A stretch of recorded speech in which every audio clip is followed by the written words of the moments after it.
안녕하십니까. 전국의 경찰 수험생 여러분 반갑습니다. 저는 해커스 경찰 공무원학원에서 한국사를 수업하고 있는 이중석입니다. 오늘 4월 27일 여러분들 경찰 시험 보시느라고 수고 많으셨습니다.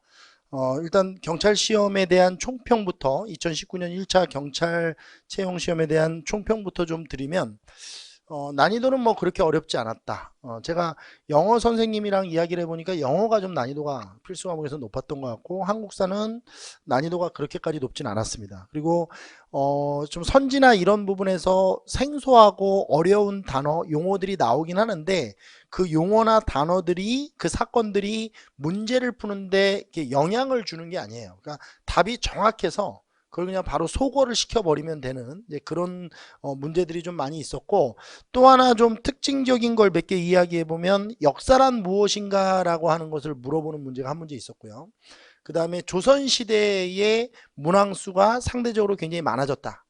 이게 좀 특징이고, 또 이 조선시대 문항수가 많아지다 보니까 근현대사의 문항수가 조금 줄어들었어요. 그러니까 보통 이제 근현대사는 근대사부터 시작해서 현대사까지 한 7문항 정도를 유지했었는데 우리 경찰한국사가 이번에 5문항으로 줄어들었고, 또 문제도 이렇게 좀 너무 이렇게 한쪽에 치우친 감이 없지 않습니다. 일제시대 2문제, 현대사 2문제가 나왔는데 일제시대는 3.1운동과 대한민국 임시정부 수립 100주년을 맞이해서 한 문제씩 냈어요. 3.1운동 한 문제, 임시정부 한 문제 이렇게 냈고, 현대사는 또 지금 현재 변화되는 추세에 맞춰서 그런 건지 북한과 관련된 통일 관련 문제가 2문제나 무려 출제가 됐습니다. 다른 문제는 거의 나오지 않았고, 그래서 좀 문제가 좀 어떻게 보면 좀 집중 어떤 특정 단원에 좀 편중돼 있는 그런 모습을 보이고 있고, 나머지는 뭐 그렇게 특이한 사항은 없습니다. 그리고 합격 예상 컷은 한 90점 정도는 맞아야 학습 성취가 완성됐다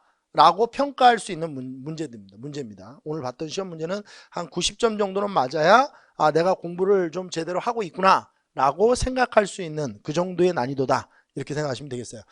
제가 뭐 항상 이게 합격 컷을 이야기할 때마다 우리 수험생들이 나는 그거보다 훨씬 낮은데 뭐 어떡하냐, 그건 제가 이제 객관적으로 말씀드리는 거고, 그 점수대가 안 나오신 분들은 제가 봤을 때 학습 성취도가 이루어지지 않은 거예요. 그러니까 조금 더 노력을 하시고 분발을 하셔야 90점 정도로 이제 맞을 수 있도록 해주셔야 되는 겁니다. 너무 속상해하지 마시고 90점 밑으로 떨어지셨다고 해서 너무 속상해하지 마십시오. 원래 시험이라는 게 본인들이 또 이렇게 알고 있던 것도 실수해서 틀리는 것들도 있고 하니까 좀 힘내시길 좀 부탁드립니다. 자, 2019년 4월 27일 1차 경찰 공채시험 해설 강의를 시작할 수 있도록 하겠습니다. 자, 1번서부터 좀 보는데요. 다음 내용에 대한 설명으로 틀린 것은 그랬습니다. 역사가와 역사적 사실은 상호 불가분의 관계다. 띄어낼 수가 없다. 이는. 사실을 갖추지 못한 역사가는 뿌리가 없기 때문에 열매를 맺을 수 없다. 반면에 역사가가 없다면 사실은 생명이 없는 무의미한 존재일 뿐이다. 역사란 무엇일까? 이 질문에 대한 나의 궁극적 답변은 다음과 같다. 역사는 역사가와 사실이 끊임없이 겪는 상호작용의 과정이며 이는 현재와 과거의 끊임없는 대화인 셈이다. 이건 그 유명한 E.H. 카의 저서인 역사란 무엇인가, 여기에 실려있는 글입니다. 뭐 고전이죠. 근데 우리가 이제 배운 대로 해보면, 여기 칠판 좀 볼게요. 우리가 배운 대로 해보면, 제가 한자로 풀이를 했었는데 첫 시간에 이게 역이라는 의미가 있고 이게 사라는 의미가 있다. 근데 이 역이라는 의미는 이제 사실을 강조하는 거고 이거는 기록을 강조하는 거다. 그럼 결국 이 지금 이야기는 이거를 강조하는 거거든요. 근데 이거에 대한 틀린 거니까 이거를 찾는 걸 찾으면 되는 거예요. 사실로서의 역사를 강조하는 실중지적 역사를 잘 드러내고 있다. 이게 잘못된 거죠. 1번이. 1번이 잘못된 겁니다. 쉽게 찾을 수 있으셔야 돼요.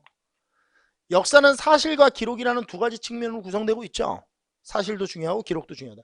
카가 쓴 역사란 무엇인가에 나오는 문구고, 역사가의 주관적인 해석 과정은 객관적인 과거 사실만큼이나 역사를 해석하는 데 중요하다. 그러니까 객관적인 어떤 과거의 사실뿐만이 아니라 주관적인 역사가 해석도 못지않게 중요하다. 지금 그 얘기를 하고 있는 거죠. 역사는 역사가와 과거의 사실 사이에 일어난 끊임없이 일어나는 대화, 상호작용의 결과물이다. 이렇게 이야기하고 있는 거니까 정답은 1번이 정답입니다. 이게 경찰 시험 문제에서 잘 안 나오는데 역사란 무엇인가가 출제를 했습니다. 제가 이 문항 비율을 좀 보기 위해서 좀 필기를 좀 하면서 갈게요. 여기 우리가 선사라고 놓고 보죠. 역사란 무엇인가. 선사시대 문항이라고 봅시다. 2번. 한국의 구석기 시대 문화에 대하여 가장 적절하지 않은 것은 그랬습니다. 구석기 시대 사람들은 대부분 동굴이나 바위 그늘에, 뭐 당연히 동굴이나 바위 그늘에 살았겠죠. 뭐 설마 아파트에 살았겠습니까? 일부 막집도 짓고 살았다. 막집은 우리가 이제 나뭇가지나 나뭇잎 같은 거를 이렇게 엮어서 그냥 짓는 막 지은 집을 얘기하는 거죠. 우리가 제가 수업할 때 앞에다 천막집, 근데 천은 없으니까 천 대신 무엇을 사용했느냐 이걸 고민하면 된다고 그랬죠. 맞는 설명이에요. 자, 그 다음에 전기 구석기 시대는 제가 구석기 시대 할 때 전기, 중기, 후기의 구분은 어떻게 하는 것이냐. 전기는 하나의 도구를 하나의 다용도로 사용하는 거고, 하나의 도구를 다용도로. 중기는 하나의 도구를 하나의 용도로 사용하는 거고, 후기 구석기가 되면 이음 도구가 나온다 이렇게 얘기했죠. 근데 여기 보면 전기 구석기 시대에는 집게, 주먹도끼, 이거는 이제 다용도 도구거든요. 많은 설명이에요. 그 다음에 3번에 중기 구석기에는 르블루, 이게 무슨 개소리야. 진짜 이런 거 나오면 진짜 이게 프랑스 르블루아 지방에서 만든 석기의 어떤 제작 기법을 이야기하는 건데 모르셔도 됩니다. 근데 여기 보면 쓴배 찌르개, 쓴배 찌르개는 이음 도구죠. 근데 우리가 이 이음 도구는 후기 구석기라고 배웠죠. 정답은 3번이 답입니다. 르블루아 기법 이런 거 모르셔도 돼요. 르발루아 기법이죠. 르블루아, 뭐 르블루아라고도 하는데. 4번. 후기 구석기 시대에는 간접대기나 눌러대기와 같은 방법으로 돌날 석기를 주로 만들었다라고 돼 있어요. 그러니까 후기 구석기 때는 이 돌을 떼는 방법이 다양해졌다 뭐 이런 얘기거든요. 정답은 3번이 정답이고 나머지는 잘못되어 있습니다. 나머지는 맞는 설명입니다. 정답은 3번이 답입니다. 선사시대 한 문제 나왔어요. 자, 그 다음에 3번입니다. 고조선에 대하여 올바르게 진술하고 있는 것을 모두 골라라 그랬어요. 최초로 고조선을 언급하는 문헌은 중국 춘추전국 시대에 편찬된 관자이다 라고 돼 있어요. 제가 수업 시간에 얘기를 드렸는데 고조선 기록 문헌 중에서 가장 오래된 거는 관자나 산해경 둘 중에 하나예요. 근데 선생님 산해경이 먼저 아닙니까? 그건 말이 안 되는 게 산해경과 관자의 편찬 연대는 아직도 논란이에요. 그러니까 산해경과 관자의 순서를 물어볼 수는 없어요. 근데 고조선 관련 기록 문헌 중에서 가장 오래된 게 산해경과 관자인 거죠. 그러니까 산해경이 나오면 관자를 내면 안 되고 관자가 나오면 산해경을 낼 수 없어요. 이 둘은 아직도 시간에 논란이 있기 때문에 편찬 시기에. 그래서 관자이다 라고 한 것은 맞는 설명으로 보시면 됩니다. 고조선 시대에는 기자 동래설, 기자가 동쪽에 왔다를 인정하고 있다. 특히 조선시대 살인들이 이걸 주장했죠. 그래서 이의 기자실기 이런 걸 우리가 배우면서 제가 이 이야기를 했었죠. 그래서 기자동래설을 가지고 살인들이 만들려고 했던 역사의식은 무엇이냐? 바로 소중화 사상이죠. 우리는 오랑캐가 아니고 소중화다. 뭐 이런 걸 만들려고 했던 거죠. 맞는 설명입니다.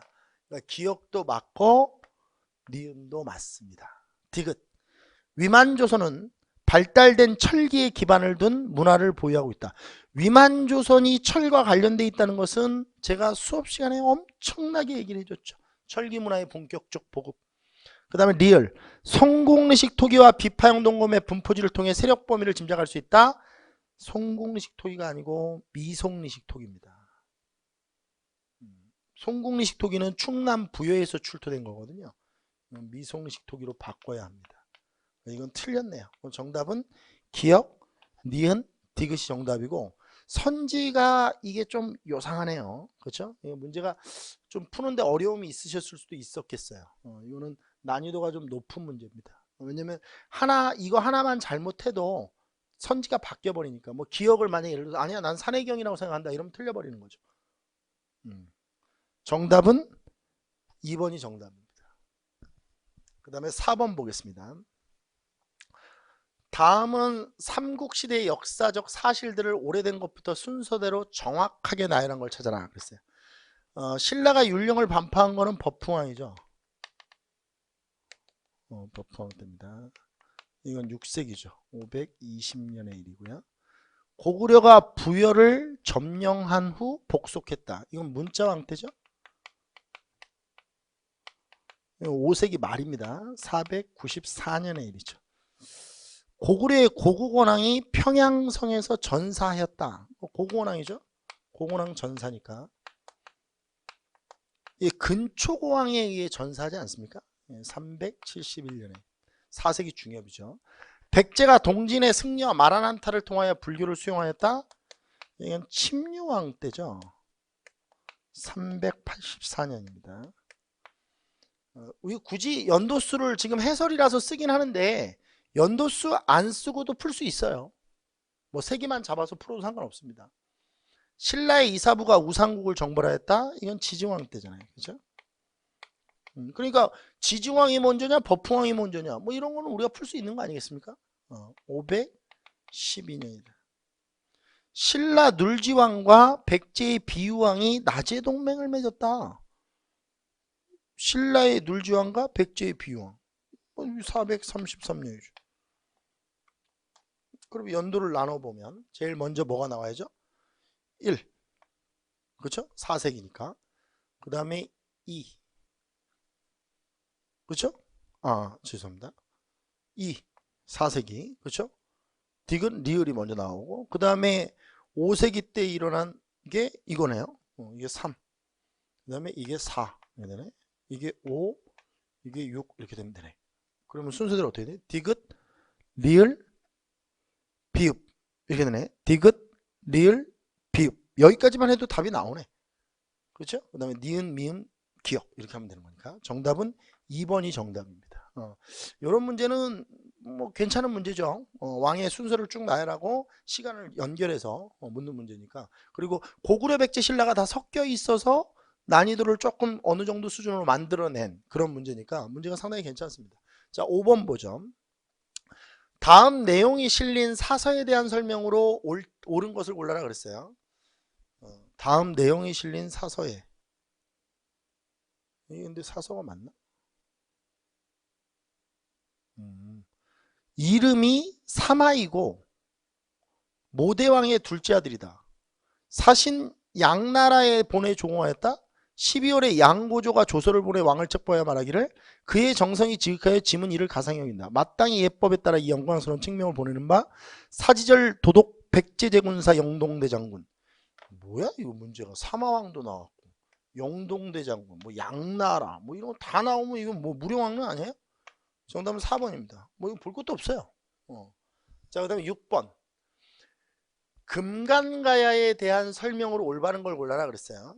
낙동강 동쪽의 진안지역이다. 무슨 진안이야. 에이, 변안에서 만들어지는 거지 왜 진안이야. 낙랑군 등과 원거리 교역을 통해 중개무역을 해왔다. 이게 금강가야죠. 그렇죠? 낙랑 일본 이게 중개무역 이게 정답 아니에요? 뭐 다른 거 읽어볼 필요도 없어요. 뭐 포상 팔국에 난 이런 3세기 쪽 이런 계속 이건 알 필요도 없는 거야. 또 이거 기출됐다고 포상 팔국의 난을 공부하시면 안 돼. 그러면 공부 안 되는 거예요. 3번 소백산맥 이남에서 이례적으로 비옥한 농경지대를 기반으로 성장하였다라고. 소백산맥 이남은 말이 안 되죠. 그렇죠? 소백산맥이 여기인데 그렇죠? 여기가 태백산맥이고 여기는 이게 금강가야는 여기에 있는 거죠. 김해. 시간이 저기 지역이 맞지가 않습니다. 포상 팔국의 난을 계기로 신라 세력을 축출하고 이게 포상 팔국의 난이 경남 해안 일대에 있었던 소국들인데 이게 3세기 초에 금강가야를 쳐요. 이 포상 팔국이. 근데 이 금강가야가 주변 가야에게 도움을 요청한 게 아니고 신라에게 도움을 요청해요. 그래서 신라가 원군을 보내줘서 포상 팔국의 난을 진압하거든요. 그러니까 문제를 보면 이걸 계기로 신라 세력을 축출한 게 아니고 포상 팔국의 난을 계기로 금강가야와 신라가 연합을 하게 돼요. 그러니까 이거는 좀 사실 내용이 포상 8국의 난과 관련된 사실 내용이 잘못된 거죠. 정답은 2번이 정답입니다. 자, 그 다음에 7번 갑니다. 아, 우리 이거 하나도 안 했네요. 자, 죄송합니다. 이거 2번까지 했죠. 고조선 이것도 여기까지 했죠. 죄송합니다. 이거 하고 가야 되는데. 그 다음에 4번 이게 고대죠. 그 다음에 5번도 이것도 고대죠. 이제 문화사와 관련되어 있는 것 같아요. 5번은 6번도 고대죠. 이렇게 되어 있는 거죠. 그렇죠. 6번까지 했습니다. 지금. 자, 7번 보겠습니다. 다음 기록이 지적하는 당시의 사회상에 대한 옳게, 사회상에 대해 옳게 서술한 것은 사람은 상하가 있고 지위는 존비가 있어서 그에 따라 호칭이 같지 않고 의복도 다른 것이다. 그런데 풍속이 점차 경박해지고 백성들이 사치와 호화를 다투게 돼요. 자, 이걸 잘 보셔야 될 것 같아요. 지금 이 경찰 1차 문제 같은 경우는 시간 순서대로 출제하고 있는 것도 여러분들 좀 팁으로 좀 가지고 문제를 푸셔야 돼요. 이게 지금 사치와 호화를 다투게 돼요. 오직 외래 물건의 진귀함을 숭상하고, 그러니까 뭐 에르메스, 구찌, 뭐 이런 거 이제 페라가 막 이런 걸 이제 좋아한다는 거죠. 물건의 진귀함을 숭상하고 도리어 토산품의 비함을 혐오하니 신분에 따른 예의가 거의 무시되는 지경에 빠지고 풍속이 쇠퇴하여 없어지는 데까지 이르렀다. 이에 감히 옛 법에 따라 밝은 명령을 펴는 바이니 혹시 고의로 범하는 자가 있으면 진실로 일정한 형벌이 있을 것이다. 아, 이 사치금지령이에요. 이건 사료를 공부를 많이 안 해놓으셨으면 조금 헷갈릴 수도 있을 것 같아. 사치금지령입니다. 흥덕왕 때죠. 신라말. 근데 이런 거는 사회상을 물어볼 때는 어떤 왕의 제위기간과 관련되어 있는 게 아니고 신라 하대 뭐 이렇게 해서 크게 푸셔야 돼. 이렇게 풀라. 사회상 이렇게 물어볼 때는. 자, 1번서부터 보죠. 중앙 귀족이 위축되고 이랬어요. 맞아. 중앙 귀족이 위축되지. 그죠? 아무래도 지방 세력들이 성장하고 이러니까. 자영농의 이건 내 말이 안 되네.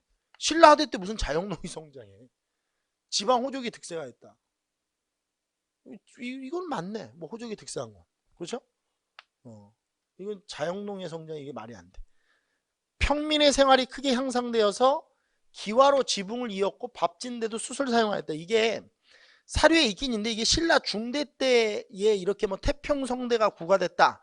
뭐 이러면서 이제 사료가 있긴 있거든요. 근데 제가 볼 때는 이건 좀 너무 좀 지어낸 사료 같아요. 근데 아무튼 신라 하대 때 평민의 생활은 녹록지 않았죠. 그래서 뭐 초적의 무리 막 이런 게 나타나고 그런 거니까 이건 신라 하대에 대한 설명으로 맞을 수가 없습니다. 그렇죠?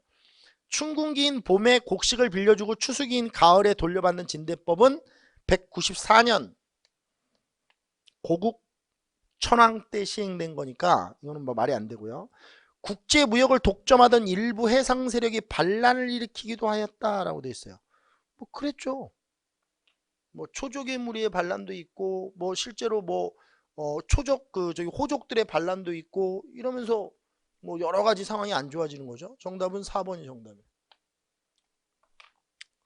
정답은 4번입니다. 자, 그다음에 8번. 근데 이게 흥덕왕이니까 이것도 고대로 넣어야 되네. 그렇죠? 지금 7번까지 풀었죠? 7번. 오케이. 자, 8번 보겠습니다. 고려시대 과거제도에 대하여 틀리게 서술하고 있는 걸 골라라 그랬는데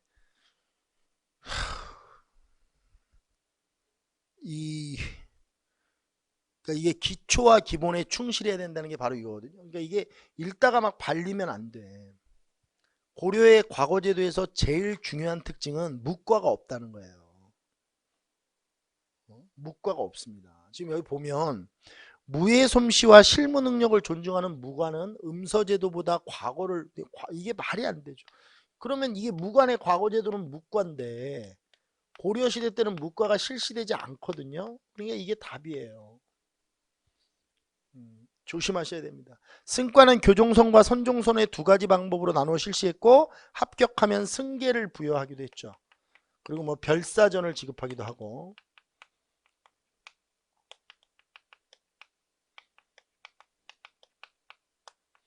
이런 게 이루어지죠. 3번 엄격한 신분제도로 인하여 과거에 합격하고도 관직에 진출하지 못하는 경우가 많았다라고 되어 있네요. 그렇죠? 맞는 설명이에요. 왜냐면 이런 거죠. 과거에 합격했는데 관직을 얻지 못하고 또 관직을 얻더라도 한직에 배정되고 뭐 이래가지고 좀 뭐 이렇게 출세를 못하거나 아니면 아예 진출하지도 못하는 그런 경우가 있었죠.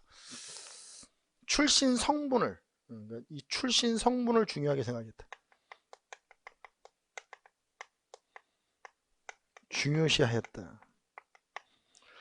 원칙적으로 대역죄나 불효 불충죄를 저지르지 않은 양인이면 누구든 응시할 수 있어요. 이건 원칙이 그렇다는 거예요. 원칙이. 뭐 양인들이 막 너도 나도 할 것 없이 응시했다는 게 아니고 원칙은 이렇다. 정답은 1번이 정답입니다. 근데 이 문제를 다시 한번 말씀드리지만 이 읽다 보면 그런 것 같기도 하고 아닌 것 같기도 하고 막 이래서 발릴 수 있는 문제인데 중요한 거 고려 과거제도에서 가장 중요한 건 뭐냐? 바로 묵과가 실시되지 않았다는 거예요. 그게 제일 중요한 겁니다. 자, 그 다음에 9번으로 가보죠. 자, 8번 한번 보죠. 이건 고려시대 문제예요. 다음 기록에 등장하는 왕의 제2기간에 발생한 사건이나 사회적 변화가 아닌 것. 왕이 원의 제도를 따라 변발을 하고 호복을 입고 전상에 앉아 있었다. 이연종이 간하려고 문 밖에서 기다리고 있었더니 말하기를 변발과 호복은 선왕의 제도가 아니오니 원컨대 전하께서는 본받지 마소서 라고 하니 왕이 기뻐하면서 즉시 변발을 풀어버리고 그에게 옷과 요를 하사하였다.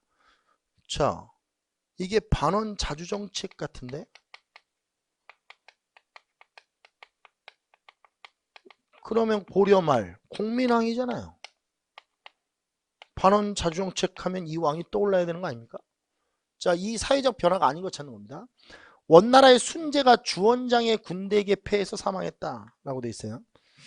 이 공민왕의 제2기간이 어떻게 되냐면 1351년부터 1374년까지거든요. 이게 원나라가 멸망한 거죠.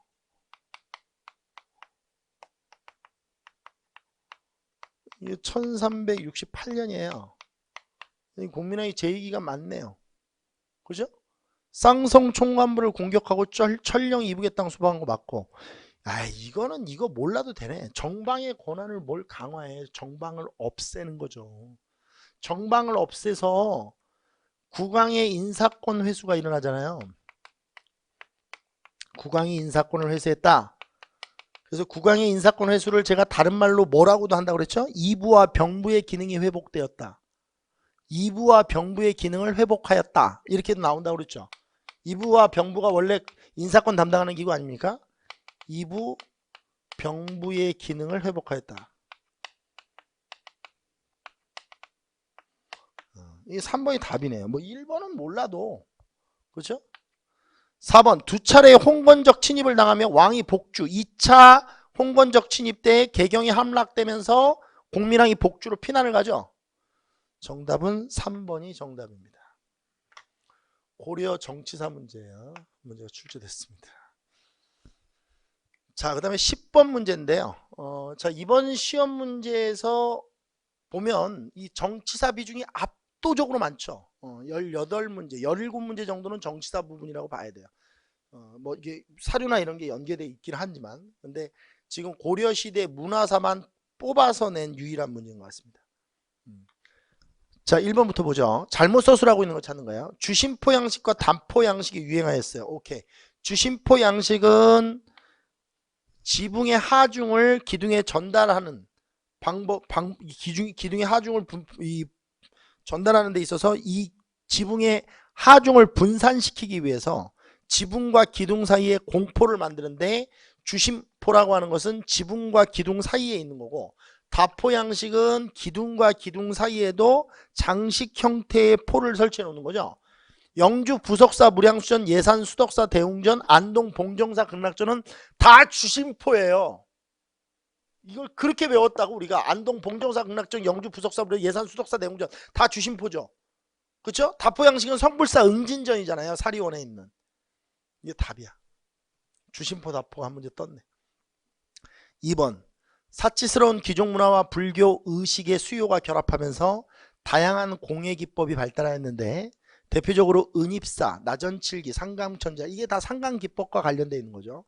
3번 무신직공기에는 폐간문학. 폐간문학이라고 하는 것은 기존의 뭐 설화라든지 이렇게 민간에 떠도는 이야기들을 모아서 만든 문학을 폐간문학이라고 합니다. 가전체 문학이라고 하는 것은 사물을 의인화시켜서 만든 문학들이죠. 가전체 문학이 유행하였는데 이후 신진사대부 사이에서는 경기체가 뭐 한림별곡이 대표적이죠. 일반 대중 사이에는 소교, 뭐 고려 소교 대표적인 게 뭐 청산별곡, 서경별곡 이런 것들이 유행했다. 뭐 다 맞는 설명입니다. 통인신라 불상의 양식이 계승되기도 했다. 통인신라 양식의 불상은 계승된 불상? 이게 뭐죠? 부석사, 고려시대, 석조, 아미타열의 저상. 이게 신라를 계승한 불상이죠. 조심하라고 제가 이거 얘기해 드렸었죠. 근데 이런 것도 있지만 논산관쪽사 석조 미륵보살 입상, 안동 이천동 석불, 파주 용미리 석불 입상과 같은 거대 석불도 많이 조성이 되죠. 뭐 특히 길목에 조성된다는 특징이 있습니다. 정답은 1번이 정답입니다. 고려시대 문제가 한 문제 나왔습니다. 하나, 둘, 셋, 넷, 다, 일곱, 여덟, 아홉, 열. 그렇죠. 자, 11번 문제로 넘어가겠습니다. 조선의 중앙정치기구에 대한 설명으로 옳지 않은 것은 그렇습니다. 사헌부 사관원, 홍문관, 이게 3사네?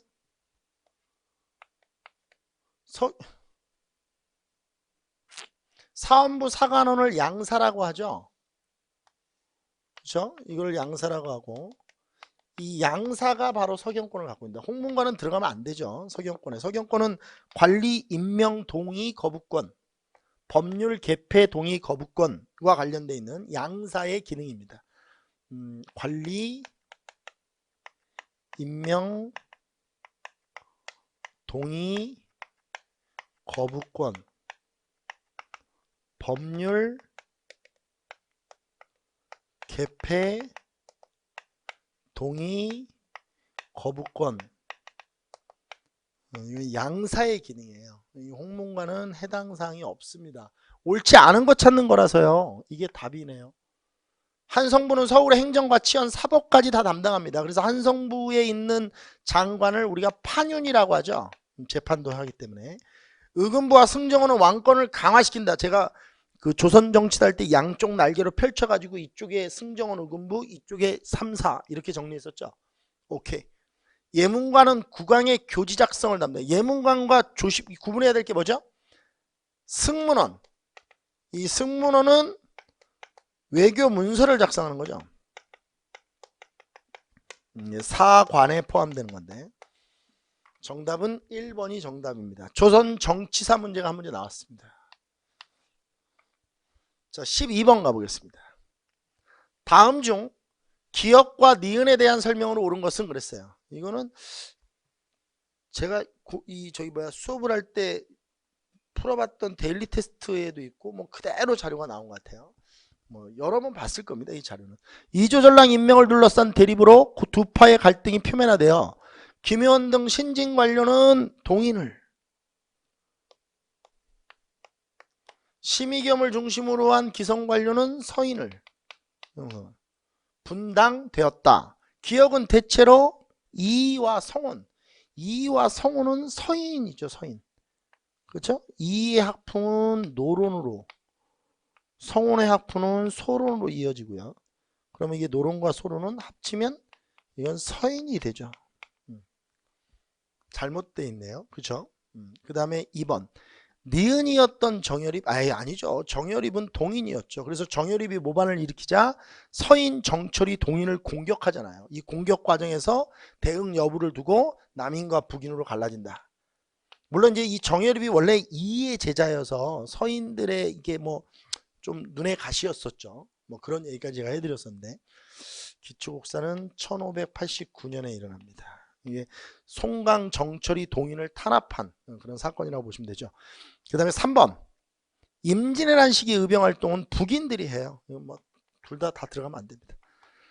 기역은 정철의 처벌 문제를 둘러싸고, 그렇죠. 이 정철의 건저희 사건이죠.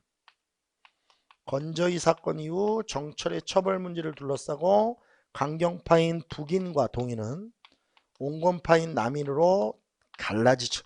정답은 4번이 정답입니다. 아주 뭐 일반적이고 평이한 문제를 출제했습니다. 조선 정치사 문제가 한 문제 나왔네요. 자, 13번 보겠습니다.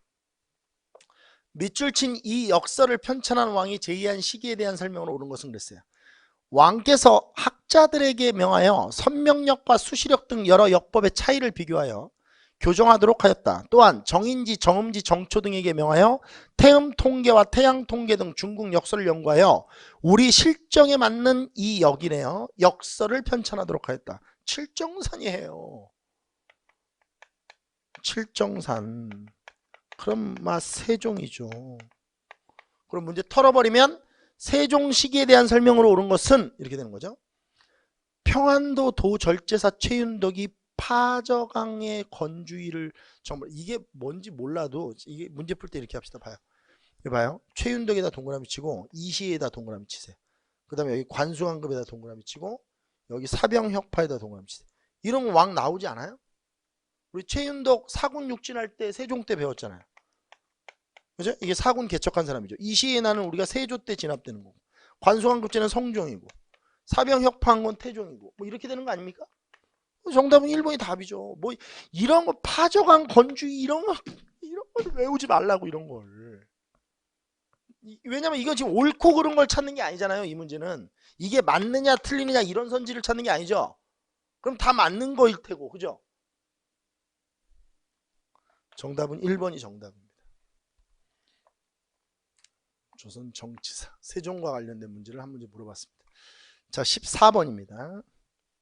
이것도 굉장히 낯익은 사료죠. 밑줄 친 이 기구에 대한 설명으로 옳은 것은 그랬어요. 김익희가 상소하여 말하기를 요즘 이 기구가 큰 일이건 작은 일이건 모두 취급합니다. 의정부는 한갓 겉 이름만 지니고 육조는 할 일을 모두 빼앗기고 말았습니다. 이름은 변방을 담당하는 것이라고 하면서 과거에 대한 판정이나 비빈간택까지도 모두 여기서 합니다. 비변사입니다. 그렇죠. 뭐 변두리를 방비한다. 이런 비변사 아니에요? 그럼 비변사에 대한 설명으로 옳은 걸 찾아라 이거 아니에요. 외구의 침입에 대비하여 16세기 초 상설기구로 설치되었다. 16세기 초 1510년 중종 때 만들어진 건 맞는데 이때 처음에 만들어질 때는 상설기구가 아니고 제가 임시기구로 만들어진다고 그랬죠. 상설기구가 된 거는 1555년 16세기 중엽 을묘회반을 계기로 상설기구가 됩니다. 연도수 잘. 안동김 씨와 풍양주 씨 등에 의한 세도정치 시기의 기능이 크게 약화되는 게 아니고 비변사의 기능은 강화되죠. 흥선대원군 때 완전히 폐지됩니다. 맞아요. 이거죠. 흥선대원군이 비변사 폐지하는 거 아니에요. 의정부를 견제하고 왕권을 강화하는 역할을 하는 게 아니고 비변사의 기능이 강화되면 의정부와 육조는 유명무실화되고 왕권은 약화됩니다. 정답은 3번이 정답입니다. 자, 조선 정치사 문제가 한 문제 더 나왔네요. 자, 그 다음에 15번입니다. 밑줄 친 왕이 제의한 시기의 역사적 사실로 옳은 것은 체제공이 아래기를 평시서로 하여금 30년 이내에 신설된 시전을 모두 협파하게 하소서. 형조와 한성부에 분부하여 유기전 이외에 금난정권을 행사하지 못하게 하십시오. 라고 하니 왕이 허락하였다. 금난정권 폐지, 신의 통공, 정조. 그럼 문제 털어버리면 정조 시기의 역사적 사실로 옳은 것은 경기도에서 대동법을 처음 실시하였다. 광해군. 이건 조선 정치사와 경제사가 같이 혼재되어 있는 거네요. 전세를 토지 1결당 미국 사도로 고정하는 영정법을 처음 실시하였다. 인조 1635년. 백성의 여론을 직접 정치에 반영하기 위하여 신문고 제도를 부활한 건 영조죠. 이 문제가 쉽네요. 장용영 4번 정답. 이건 뭐 정조 문제 중에서는 가장 쉬운 문제. 요 근래 봤던 제가 정조 문제 중에는 가장 쉬웠던 문제 같아요. 자, 그 다음에 16번. 다음 중 여기서부터가 이제 근대사 문제입니다. 다음 중 사건 발생 연도가 다른 하나는 참 문제 진짜 아우 수험생들 일생이 달려있는 시험인데 좀 문제 좀 신경 써서 내주셨으면 좋겠습니다. 이건 문제가 뭐 쉽고 안 쉽고를 떠나서 이런 성의 없는 문제가 어디 있습니까? 방문국이 설립 때 한성순보를 발간하기 시작하였다. 1883년이고요. 전한국이 설립된 것도 1883년입니다. 우리나라 최초의 근대적 사립학교인 원산학사도 1883년이고요. 우리나라 최초의 철도인 경인선이 개통된 건 1899. 은하철도 99. 뭐 제가 그렇게 하라고 그랬죠. 정답은 4번이 정답입니다. 자, 근데 문화사 문제인데요. 이 문제가 하나 나왔습니다. 17번입니다. 제가 오늘 수업 오늘 시험 대비하면서 제가 계속 얘기했던 것 중에 하나가 올해는 3.1운동 대한민국 임시정부 수립 100주년입니다. 그렇게 얘기했죠. 3.1운동 문제 한 문제, 그 다음에 대한민국 임시정부 문제 한 문제, 뭐 이렇게 출제가 됐어요. 미국 대통령, 3.1운동의 배경, 전개, 의의에 대한 설명으로 옳지 않은 것. 미국 대통령 윌슨의 민족자결주의는 제1차 세계대전 이후 지구상의, 뭐 이런 표현이 다 있어. 지구상의 모든, 네. 이 민족자결주의는 승전국의 입장을 반영한 겁니다. 그러니까 무슨 얘기냐면 패전국이 가지고 있던 식민지는 민족 자결주의에 의해서 독립을 하고 승전국이 가지고 있던 식민지 국가는 그대로 유지하는 거예요. 모든 식민지 국가에 반영된다는 게 아니죠. 2번 상하이의 신한청년단은 파리 강화에 보낼 독립청원서를 작성하여 김규식을 대표로 파견했다. 이게 정답이고요. 만주연해주 일본 등지에서도 만세운동이 벌어졌다. 맞고요. 제1차 세계대전 승전국의 식민지에서 일어난 최초의 반제국주의 민동이다. 오케이. 정답은 1번이 옳지 않은, 죄송합니다. 옳지 않은 건 정답은 1번이 정답이에요. 자, 그러면 이거는 일제시대 문제잖아요. 일제시대 문제죠.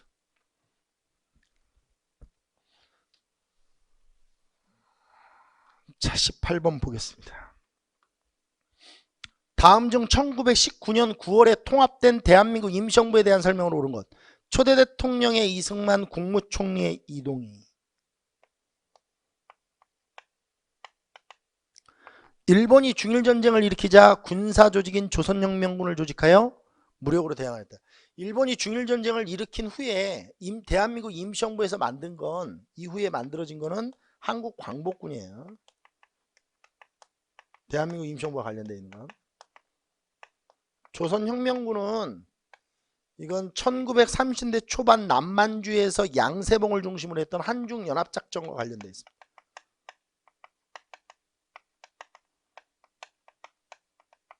영릉과 흥경성 전투 뭐 이런 거 했던 부대죠. 초대 경무국장으로, 그렇죠, 김구가 임시정부의 초대 경무국장이 되죠. 1936년 조국광복회를 결성하고 항일 통일전선을 구축을 시도했다. 조국광복회는 만주 지역에 있었던 동북항일연군, 이거와 관련되어 있는 거죠. 이 동북항일연군과 연결되어 있는 국내 단체, 동북항일연군과 연결되어 있죠. 동북항일연군은 김일성 부대와도 관련되어 있죠. 정답은 3번이 정답이네요. 임시정부와는 조국광복회와는 전혀 관련이 없습니다. 자, 그러면 일제시대 문제가 한 문제 더 출제됐습니다. 대한민국 임시정부 문제였죠. 19번. 다음 헌법이 시행된 시기에 사실이 아닌 것은 그랬어요. 대통령은 통일주체 국민회의에서 토론 없이 무기명 투표로 선거한다. 통일주체 국민회의, 대통령 임기는 6년이다. 이거 유신헌법이네요.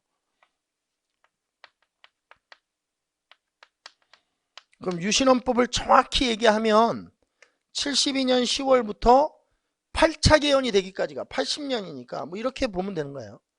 80년까지가 유신헌법 기간이죠. 물론 이제 중간에 유신헌법에 의해서 전두환이가 뭐 대통령이 되고 뭐 이러지만 아무튼 80년 8차 개헌사로 보면 8차 개헌까지니까 72년부터 80년까지 사실 아닌 거 찾는 거예요. 판문점에서 북한군 30여 명이 도끼와 낫 등으로 유엔군과 한국군을 공격하였다. 이게 도끼 만행 사건이죠. 제가 수업할 때 개념 정리할 때 그런 얘기를 했죠. 아웅산 폭파 사건, 도끼 만행 사건, 그 다음에 여기서 나오는 청와대 기습 사건, 그 다음에 뭐 천안함 사건, 이런 것들은 북한의 도발이기 때문에 실제로 중요하게 다뤄질 수 있다. 그리고 개념 정리할 때 통일단원에서 못 다루는 것은 시간적으로 봤을 때 이게 순서 없이 배열돼서 그런 건데, 제가 기출문제를 풀 때는 이 문제를 풀어 드렸습니다. 근데 지금 아마 수험생분 중에서 기출문제를 충분히 다 풀지 않고 고사장에 가신 분들은 이 문제를 아마 처음 접하시는 분들도 있을 것 같아요. 도끼만행 사건은 76년에 일어납니다. 이게 미군 장교들이 2명이나 죽죠. 뭐 굉장히 안타까운 일이었는데 아무튼 76년에 일어난 사건이고, 방직회사인 YH무역의 여성 노동자들이 신민당사에 농사를 벌였다. 이것 때문에 부마 항쟁이 일어난 거 아니에요? 79년. 이게 다 맞는, 이게 다 유신헌법대입니다. 북한 민족보위성 정찰국 소속의 무장공비 31명, 이게 김신조를 중심으로 한 무장공비 31명이 청와대를 기습하기 위해 서울에 침투하였다. 이게 68년도에요. 이게 왜 중요하냐면 이 68년에 이 김신조 그 청와대 기습 사건 때문에 이후에 예비군이 창설되거든요. 이 예비군 창설과 이 사건을 연결시켜야 되기 때문에 이 굉장히 중요해요. 3번이 정답입니다. 유신헌법 기간이 아니죠. 헌법을 부정반대 왜곡하는 일체 행위를 금하는 긴급조치 1호. 긴급조치 1호는 74년 9호까지 발표되는데 75년. 그러니까 이게 9호가 75년에 발표되죠. 그러니까 총 9차례 긴급조치가 발표된 겁니다. 긴급조치는 헌법을 부정반대 왜곡하는 일체 행위를 금하는 조치죠. 정답은 3번이 정답이에요. 그러니까 유신헌법 시기 때 일어나지 않았던 것. 근데 이게 유신헌법을 가장해서 1번하고 3번을 보면 이게 북한의 만행을 지금 보여주고 있는 거거든요. 이 부분도 좀 체크를 해 놓으셔야 될 것 같아. 자, 그 다음에 20번인데 제가 이 문제 보고 깜짝 놀랐는데 오늘이 그러고 보니까 4월 27일이에요. 이걸 낸 거야. 오늘이 판문점 선언, 문재인 대통령하고 김정은 국무위원이라고 해야 되나? 그 사람이랑 이렇게 둘이 판문점 선언한 거 아니에요. 1주년인데 2018년이죠. 이것만 알면 뭐 나머지 나오는 거 아니에요? 91년 7.4 남북공동선언 72년, 6.15 공동선언 2000년 이렇게 되는 겁니다. 그럼 정리해보면 디귿, 기역, 리을, 니은. 디귿, 기역, 리을, 니은 이렇게 되는 거죠. 자, 이쪽으로 와보시죠. 현대사 문제가 2문제가 출제됐어요. 유신헌법 자료로 주고 있었던 일 찾는 문제하고 그 다음에 통일단원하고. 그래서 정리를 좀 해보면 이번 문제의 특징은 이 근현대사 문제가 5문제로 줄어들었다. 문항 비중이 줄어들었다. 그 다음에 조선사가 5문제로 폭발적으로 증가하였다. 그 다음에 나머지 역사란 무엇인가? 이런 특이한 기존에 출제되지 않았던 문제가 1문제 정도 출제됐다. 뭐 이런 걸 특징으로 하고 있습니다. 여러분들 그 고단한 어떤 여정, 그 노정이 좋은 결실로 마무리되었길 바랍니다. 저는 해커스 경찰공무원학원에서 한국사를 수업하고 있는 이중석입니다. 고생하셨습니다.